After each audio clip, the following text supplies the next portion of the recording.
جدید تحقیق کے مطابق پلاسٹک کی بوتل میں منہ لگا کر پانی پینے سے موٹاپا جنم لیتا ہے۔ پلاسٹک میں ایسے کیمیکلز پائے جاتے ہیں جو موٹاپا کا سبب بنتے ہیں۔ یہ کیمیکلز فیٹ سیلز میں اضافہ کرتے ہیں، معدے کو خراب کرتے ہیں اور کینسر جیسی بیماری کا سبب بھی بنتے ہیں۔ اس لیے پلاسٹک کی بوتل میں پانی پینا انتہائی نقصان دہ ہے۔ خارش دور کرنے کے لیے ناریل کے تیل میں کافور ملا کر متاثرہ جگہ پر لگائیں۔ اگر معدے میں تیزابیت ہو جائے تو کھجور کھانے سے تیزابیت ختم ہو جاتی ہے۔ مسلسل اور زیادہ پیاز کھانے سے چہرے پر جھریاں پڑ جاتی ہیں۔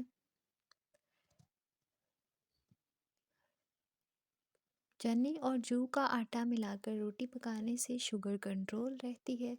جن خواتین کی ماہواری وقت سے پہلے رک جاتی ہے تو انہیں چاہیے کہ سورج کی مکھی کے بیجوں کو کچا چبا کر روزانہ ضرور کھائیں۔ چینل کو سبسکرائب کیجیے گا، ویڈیو کو لائک کیجیے گا تاکہ آپ روزانہ نئے ٹوٹکے دیکھتے رہیں۔ نہانے سے پہلے بالوں میں تیل لگا لیا کریں، اس سے بالوں کی جڑیں مضبوط ہوتی ہیں۔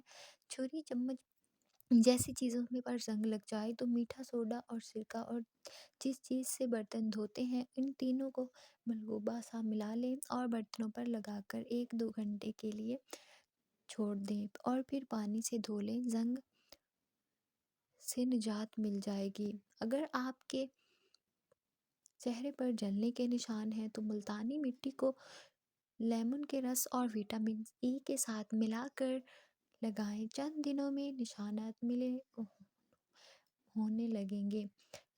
لہسن جلا کر سرکے اور شہد میں ملا کر لگانے سے پھوڑے، پھنسیاں اور نشان دور ہو جاتے ہیں۔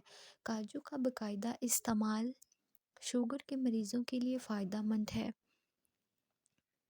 امرود کھانے کے بعد جلدی پانی نہیں پینا چاہیے، اس سے ہیضہ ہونے کا اندیشہ ہوتا ہے۔